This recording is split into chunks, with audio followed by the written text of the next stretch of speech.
बिस्मिल्लाहिर्रहमानिर्रहीम। अस्सलाम वालेकुम स्टूडेंट्स, जैसे कि आप जानते हैं कि पिछले लेसन में हमने एक्सरसाइज 6.2 का क्वेश्चन नंबर 1 और उसका पार्ट नंबर ए सॉल्व किया था।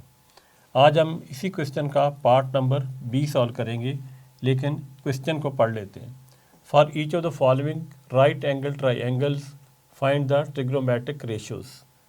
तो ये हमें 3 ट्राइंगल दी गई हैं, जिसमें से आज हमने ट्राइंगल बी की ट्रिग्नोमेट्रिक रेशियोज फाइंड करनी है। अब ट्रिग्नोमेट्रिक रेशियोज क्या होती हैं, वो पिछले लेसन में मैंने बताया था कि किसी भी right angle triangle, right angle कौन सी होती है जिसमें ये स्क्वायर बॉक्स एक कोने में बना होता है, इसका मतलब होता है 90 डिग्री। 90 डिग्री की ट्राइंगल को राइट एंगल ट्राइंगल कहते हैं।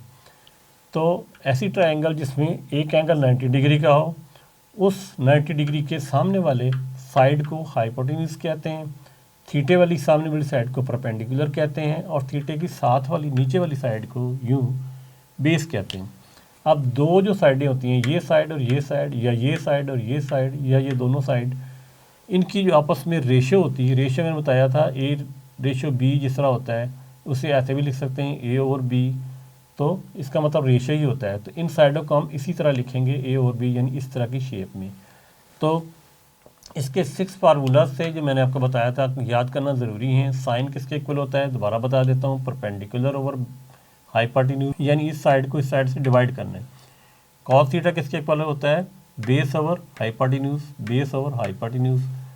टेंजेंट थीटा किसके इक्वल होता है, परपेंडिकुलर ओवर बेस, परपेंडिकुलर क्या है ये ओवर बेस। अब आ जाता है नंबर 4 पे cosec theta. Cosec theta basically क्या होता है, साइन का इन्वर्स होता है। देखें यहाँ पे कोसेक थीटा है 1 ओवर साइन। तो साइन की जो वैल्यूज़ होती हैं न्यूमरेटर में और डिनोमिनेटर में, वो उलट जाती हैं। तो अब ये बन जाएगा हाइपोटेन्यूज ओवर परपेंडिकुलर, यहाँ पे था परपेंडिकुलर ओवर हाइपोटेन्यूज। इस तरह सीकेंड जो है, secant theta equal to 1 over cos theta, यानी ये आपस में रेसिप्रोकल होते हैं। तो हाइपोटेन्यूज ओवर बेस बन जाएगा, यहाँ पे देखें बेस ओवर हाइपोटेन्यूज था। नेक्स्ट है टेंजेंट थीटा, वो होता है परपेंडिकुलर और बेस। नेक्स्ट है नंबर 6 पे कॉट थीटा। कॉट थीटा किसके इक्वल है, बेस ओवर परपेंडिकुलर। ये किसका इन्वर्स होता है, टेंजेंट का। Cot theta is equal to 1 over tangent theta. अब टेंजेंट में परपेंडिकुलर और बेस होता है, जबकि कॉट में बेस ओवर परपेंडिकुलर होता है।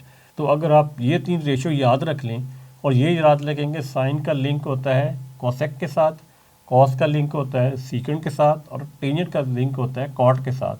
तो इनकी जो रेशियोज़ हैं, इनको आप इन्वर्स कर लें, उल्टा लें, तो ये तीनों आपको मिल सकती हैं। अदरवाइज़ आपको इन 6 को याद रखना ज़रूरी है। तो अब हमारी जो ट्रायंगल है वो है बी। इसमें बेस क्या है, ये बेस है इस थीटा के लिहाज से, और इस थीटा के लिहाज से ये क्या है, ये इसका परपेंडिकुलर है, और थीटा के लिहाज से ये क्या है, इसकी हाइपोटेन्यूज है। और फाई एंगल के लिहाज से जो ये हमने बनाई थी, ये पिछले लेसन में बनाई थी, तो अब इसके लिहाज से यहाँ पे हम नहीं बना लेते हैं। इस फाई एंगल के लिहाज से समझें कि ट्रायंगल को मैंने इस तरह कर दिया सीधा। अब इसके साथ वाली जो साइड होती है वो क्या होती है, ये बेस बन जाएगी, तो इसकी बेस 8 बन जाएगी, और इसके सामने वाला जो एंगल साइड होती है उसे परपेंडिकुलर कहते हैं। तो 15 क्या है, परपेंडिकुलर, ये सामने वाला, और हाइपोटेन्यूज जो है वो सेम रहती है, तो 17 इसकी हाइपोटेन्यूज है। यानी अब देखें थीटा के लिहाज से ये बेस है, यहाँ मैं लिख देता हूँ बेस,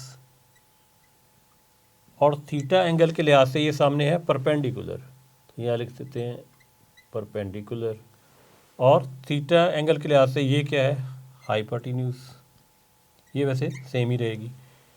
अब फाई एंगल के लिहाज से जब मैंने इसे इस तरह कर दिया, या आप वैसे देखें तो इसके साथ वाली साइड क्या है, 8 क्या है, बेस है, ये देखें बेस बना दिया इसे। सामने वाला साइड क्या है, परपेंडिकुलर होता है, तो इसके सामने वाला साइड क्या है, 15 को इधर यहाँ परपेंडिकुलर बन गया, और हाइपोटेन्यूज सेम रहा। यानी इस एंगल के लिहाज से बेस और परपेंडिकुलर चेंज हो गया है, हाइपोटेन्यूज सेम रहा है। और इस एंगल के लिहाज से ये साथ वाली बेस है और सामने वाला परपेंडिकुलर है। अब हम क्या करेंगे, ये जो हमें 10 पार्ट्स दिए गए हैं, इसके मुताबिक हम इस बी ट्रायंगल को सॉल्व करेंगे और ट्रिग्नोमेट्रिक रेशियोज फाइंड करेंगे। रेशियोज मैंने बता चुका हूँ, ये वाली। तो नंबर 1 पे चलते हैं। नंबर 1 पे है हमारे पास, वहाँ से देखेंगे साइन थीटा, साइन थीटा। तो स्टूडेंट देखें साइन थीटा का formula, perpendicular over hypotenuse, formula लिख लेते हैं। परपेंडिकुलर ओवर हाइपोटेन्यूज, ये हाइपोटेन्यूज है, परपेंडिकुलर ओवर हाइपोटेन्यूज। परपेंडिकुलर हमारा क्या है, यहाँ पे 8 है, हाइपोटेन्यूज क्या है 17 है, तो यहाँ पे लिखेंगे 8/17। बस इतनी सी बात है, ये सॉल्व हो गया। नेक्स्ट पे आते हैं 2 पे, कॉस थीटा। नेक्स्ट हमारे 2 पे है कॉस थीटा, यहाँ पे लिखेंगे कॉस थीटा। कॉस थीटा का फार्मूला देखेंगे, वो होता है बेस ओवर हाइपोटेन्यूज, यहाँ पे लिख देंगे बेस ओवर हाइपोटेन्यूज। अब हम देखते हैं हमारा बेस यहाँ पे क्या है, बेस है 15, हाइपोटेन्यूज क्या है 17, यहाँ लिखेंगे 15/17, ये भी सॉल्व हो गया। नंबर 3 पे है टेन थीटा, यहाँ पे नंबर 3 पे लिखेंगे टेन थीटा। टेन थीटा किसके इक्वल होता है, परपेंडिकुलर ओवर बेस, तो यहाँ लिखेंगे परपेंडिकुलर ओवर बेस। अब हमारा परपेंडिकुलर यहाँ पे क्या है 8 है और बेस क्या है 15, तो आंसर क्या आएगा 8/15। तो ये स्टूडेंट्स 3 पार्ट सॉल्व हो गया। नेक्स्ट है नंबर 4 पे सेकेंड थीटा, यहाँ नंबर 4 पे लिखेंगे और यहाँ पे लिखेंगे SEC सेकेंड थीटा। अब यहाँ पे देखेंगे सेकेंड थीटा का क्या फार्मूला है, वो है hypotenuse over base, hypotenuse over base. Hypotenuse क्या है हमारा, वो है यहाँ पे 17, बेस क्या है 15, यहाँ लिखेंगे 17/15। और सेकेंड जो है स्टूडेंट वो किसका उलट था, कॉज का। अब कॉज में चलते हैं, कॉज क्या है हमारे पास 15 और 17, और यहाँ पे क्या है 17 और 15, यानी उसका ये उलट हो गया। नंबर 5 पे चलते हैं। नंबर 5 पे है कॉसेक थीटा, नंबर 5 पे है कॉसेक थीटा, कॉसेक थीटा, और वो हमने फाइंड करना है। अब कॉसेक थीटा किसके इक्वल होता है, हाइपोटेन्यूज ओवर परपेंडिकुलर, यहाँ लिखेंगे हाइपोटेन्यूज ओवर परपेंडिकुलर। अब हाइपोटेन्यूज यहाँ पे क्या है 17, परपेंडिकुलर क्या है 8, तो यहाँ पे लिखेंगे 17/8। और स्टूडेंट्स कॉसेक जो था वो किसका उलट था, साइन का। साइन का आंसर चेक करते हैं, साइन का आंसर है 8/17, और कॉसेक का आंसर क्या है 17/18, 8। इसका मतलब है ये आंसर ठीक है। नंबर 6 पे चलते हैं। नंबर 6 पे है कॉट ऑफ फाई, यानी एंगल थीटा की बजाय फाई, यानी अब हम इस एंगल को कंसिडर कर रहे हैं, उसकी ट्रायंगल आप इस तरह सेपरेट बना के रख सकते हैं। इसके साथ वाला ये बेस बन जाएगा और ये इसके सामने वाला ये परपेंडिकुलर बन जाएगा। अब कॉट थीटा या कॉट फाई है, वो देखते हैं इसका फार्मूला क्या होता है।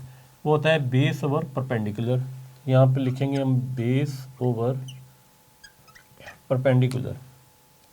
अब बेस क्या है इसके मुताबिक, इसकी बेस है 8, और परपेंडिकुलर क्या है हमारा, परपेंडिकुलर है हमारा 15, तो यहाँ लिखेंगे 8/15। नेक्स्ट है नंबर 7। नंबर 7 पे चलते हैं, वो है टेंजेंट फाई, टेंजेंट फाई।